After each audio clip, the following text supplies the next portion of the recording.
আল্লাহ বলে কাফের, বেঈমান, নাফরমান, পাপী, ফালা নুকিমু লাহুম ইয়াউমাল কিয়ামাতি ওয়াজনা, সেদিন কিয়ামতের দিন মিজানের পাল্লাতে তাদের সারা জিন্দেগীর সমস্ত কর্মকাণ্ডের এক বিন্দু কোনো ওজন আসবে না, 100 গ্রামও হবে না, 100 গ্রাম।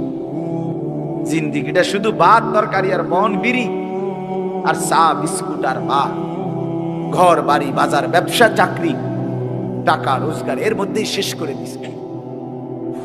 এই পুরাটা একসাথে ওজন দিলে কিছুই আসবে, কিছুই আসবে।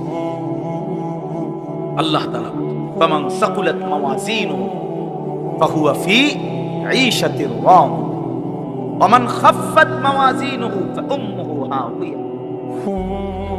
যার মিজানের পাল্লায় আমল ভারী হবে সে অনন্তকালের সুখের জান্নাতে বসবাস করবে।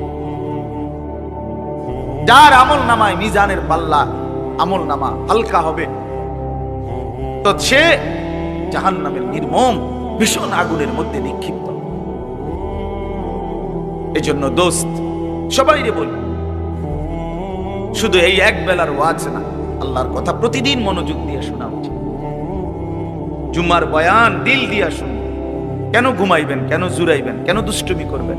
আল্লাহর কথার সামনে কোরআন শরীফে আছে, সরাসরি আছে, আল্লাহ বলেন আমার কথা যার সামনে বলা হলো অথচ সে তার প্রতি মনোযোগী দিয়ে হলো না, আমান আযলামু মিম্মান যুক্কিরা বিআয়াতি রাব্বি ফাআরাযা সুম্মা আ'রাযা আনহা।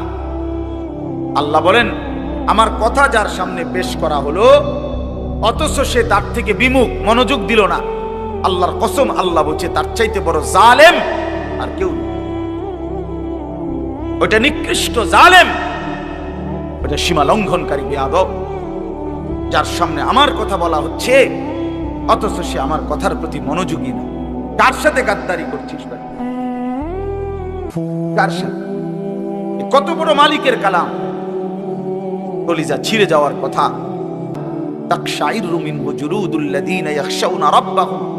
আল্লাহ বলে কোরআন তো আমি এমন নাজিল করেছি আমার ইমানদার বান্দা যখন শুনবে তো তার শরীরের চামড়ার উপরে যে পশমগুলো আছে সেগুলো দাঁড়ায় যাবে।